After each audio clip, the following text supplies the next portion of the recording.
Full Dive Gaming Podcast. This is actually a special mini episode because we have a very special guest. You might remember Alex Ruhl, VR filmmaker, amazing extraordinaire, and apparently pretty fun person we're learning today. Alex, remind our listeners who you are. I'm an extremely fun person. That's number one. I am a VR creator from the UK. I specialize in fiction-based VR projects, working on an original piece at the moment that's going to be released on Quest later in 2022, and also do a podcast, the Alex Makes VR podcast, where I share all of my kind of best advice and tips on how to get into VR. Every Monday. Her podcast is incredible. It's actually the only podcast besides ours that I even know about. Today, you were here in my neck of the woods, so we met up. Why don't you kind of tell our listeners, what did we do today? We had a lot of fun playing VR games, which for those of you who are VR filmmakers, you know that the skill set doesn't necessarily translate. So we came to the VR Cafe here in Portland. Yep, VR Cafe PDX. That's right. Link in the description. Link in the description, baby. And we've just been playing, this was actually one of my first times playing co-op in VR apps. So we played a few games.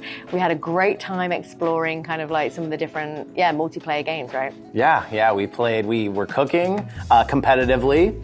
We made sushi and pizzas and all kinds of stuff. Then we tried to kill each other with a bow and arrow. Yep. And lastly, we were doing spells. So it was really cool. I've done a lot of co-op, but it's so funny to me that when people think of VR, they think of gaming.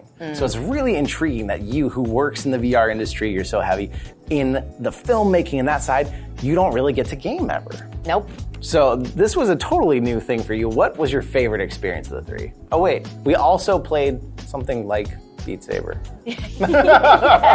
Something similar but to not Beat Saber, not quite. My favorite was definitely the bow and arrow. Yeah. I think because although I was shocking trying to aim, I think the fidelity of the fact that it genuinely felt like I was holding a bow and arrow, the feedback that I was getting on the controllers, the fact that I could see you and what you were doing, and I was trying desperately to, at one point, you probably saw it if you checked out the other video, Jay just literally stands still for me to try and hit him, and I still can't aim.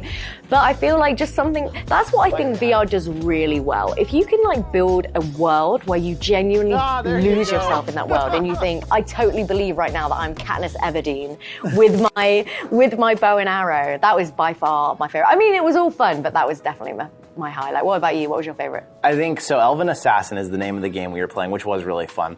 I've been kind of on this Overcooked kick lately, and so I felt like the cooking game, for some reason, I had the most fun at. It could be because I was winning. That always helps. But I definitely felt of the VR games that I've been looking for, trying to find something like Overcooked, this was the closest, because I'd never played this game before. I think it was called Clash of Chefs, and this VR Cafe uses Steam VR. These are all games you can get, but you may not have two PCs and two headsets to play them with each other. And that made the experience. Trying to cook and compete and watching the chart and hearing you yelling and struggling to find anything in the kitchen. I had a great time. I liked Elven Assassin, but I definitely, it wore out for me pretty quick.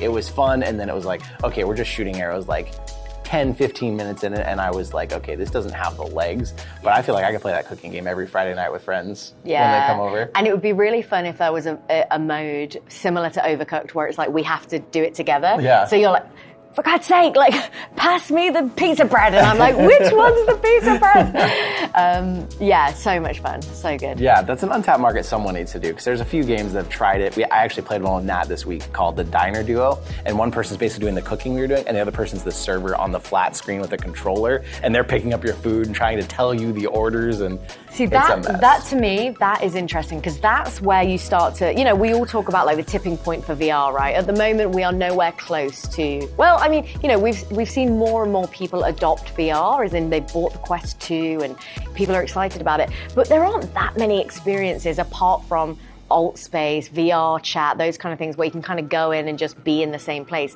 We need more of this, where it's someone on the outside can be affecting what someone is doing on the inside. And you've got, again, of course I'm going to get the VR headset out on a Friday night when everyone's over if you've got that ability. Because again, just watching someone in VR, it is fun, but it wears off. Whereas if they can actually interact with it, that's like, oh, that's a recipe for mainstream right there. Yeah, and it's something that we only saw mostly on PSVR. And of course, with PSVR 2 coming, I have high hopes. I mean, I think about a multiplayer game where one person in the headset is a monster, and on the TV, 4 people are trying to hunt down this monster together and play. You know, it's still competitive, but yet these people on the outside are all seeing one screen working together, and this person, totally different perspective. There's no screen watching.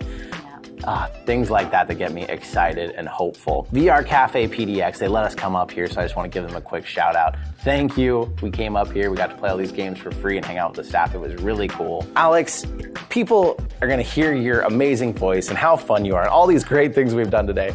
Where would they find you after this? You can find me across all the social medias. I'm Alex Makes VR, and you can check out the podcast on any major podcast platform. Again, it's the Alex Makes VR podcast. It's easy when you get the right name where you can just get everything the same. You don't have to change it a little bit. Branding, baby.